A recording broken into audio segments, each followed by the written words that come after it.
On se retrouve sur la route pour aller à Dreux, profiter d'un beau soleil et de ces deux belles autos et voir quelles sont les différences et l'évolution du RF par rapport au NC.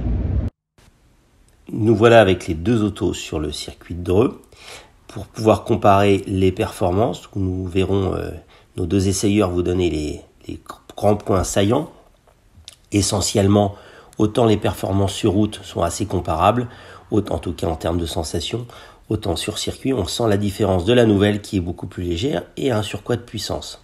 Pour le reste, cela reste l'apanage de la MX5, à la fois joueur sympathique et très agréable à rouler sur route, mais aussi sur circuit. La possibilité de faire les deux n'est aujourd'hui plus très courant dans la production automobile française. On retrouve Bruno, l'excellent Bruno. Ils ont, avec son camarade, avec Laurent, ils ont essayé la NC et la ND. Et donc c'est Bruno qui s'est collé à prendre la grand-mère. Alors qu'est-ce que tu penses un peu de la grand-mère? Déjà ils se sont trompés, ils ont mis le volant à droite, mais bon c'est...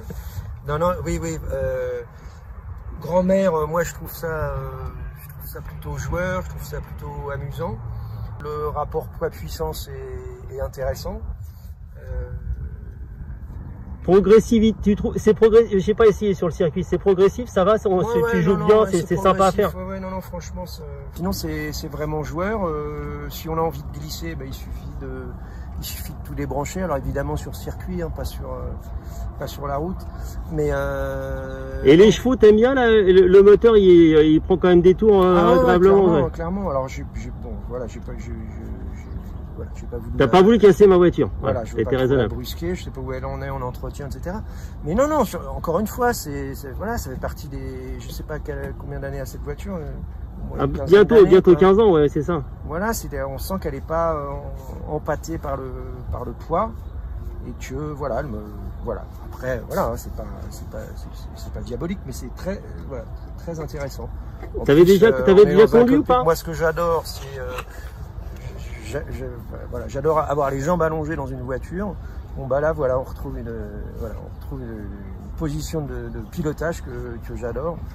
On est à l'inverse de certaines voitures aujourd'hui, on a l'impression d'être dans un bus. Là on est dans une petite voiture une petite voiture de course quoi. Voilà, petite voiture de course, petite voiture de sport quoi. Vraiment, ouais, évidemment, un tout petit cockpit. Voilà, on fait corps avec la machine et voilà, et c'est ce que nous on vient de là quoi. Voilà. Et tu avais déjà essayé une NC? Non, jamais. Donc c'était découverte. Ouais, c'est une découverte pour moi. Une découverte pour moi. À l'inverse de Laurent, je crois. Ouais. Il t'en parlera tout à l'heure. Mais non, vraiment, vraiment un grand plaisir. Voilà. Si tu en as une conduite à gauche, je veux bien aussi. On va essayer de te trouver ça. Voilà. Ok. Merci beaucoup, Bruno. Je t'en prie.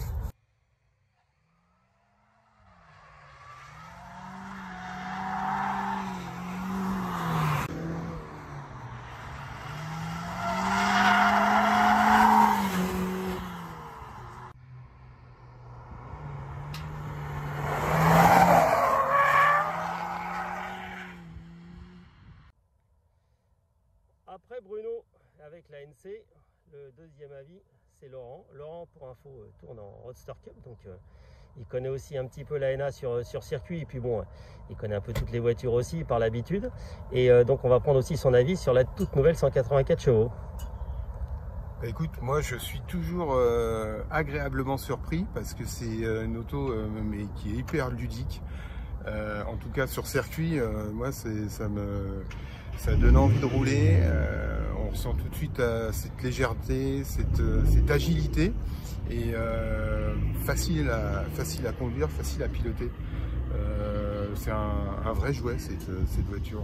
Passant par même la commande de boîte qui est mais juste parfaite. On est complètement d'accord. Juste parfaite, avec un étagement juste parfait. Parce que bon, malgré tout, ça manque toujours un peu de chevaux, mais ça tire long. Moi, j'ai la sensation, ça donne un peu l'impression de tirer long. Ouais, mais là, notamment, enfin, sur le circuit ici, qui est quand même un circuit assez technique, on empile les rapports. C'est juste un kiff, quoi. Avec une auto facile, un comportement châssis qui est facile. Ça s'ouvre, ça survire à souhait. C'est nous qui commandons. Une très grande progressivité, ouais. Ouais, avec une grande progressivité, un super équilibre. Voilà, vraiment là comme ça et sur circuit, encore une fois, ce que je pourrais reprocher, c'est des mouvements de caisse qui sont un peu trop importantes. Voilà, c'est-à-dire elle prend un petit peu trop de roulis, elle s'écrase un petit peu, on vient chercher les... Donc ce qui fait que ça peut même un petit peu être dans l'absolu et vraiment dans la limite, emmené à la limite. Voilà, ça peut être un peu gênant, mais encore que ça rend la voiture très facile. Et puis ça la rend aussi peut-être confortable, parce que c'est surtout aussi pour faire voilà, c'est ça, c'est ça, c'est qu'elle est, en effet, c'est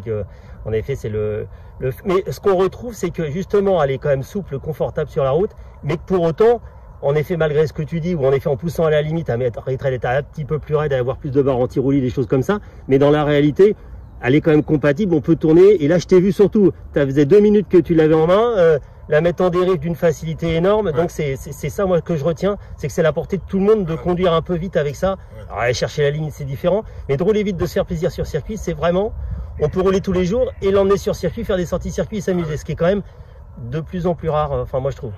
Voilà, c'est vraiment, moi je trouve, c'est vraiment l'accent là-dessus parce que on a une voiture, mais on est en contact avec la route, on a un bon ressenti au niveau même du volant. Voilà, c'est une voiture légère, agile, facile, sympa à conduire. Et notamment pour faire un petit relais avec la ENA, l'ancienne, la première. Ben, en fait, on reprend. C'est la ligne héritière, il y a juste l'évolution de l'âge avec un moteur un peu différent, mais on retrouve l'ADN du produit. Ouais, typiquement, c'est ça. Vraiment sympa. Hein. Ok, merci beaucoup Laurent de tes informations et de ton retour.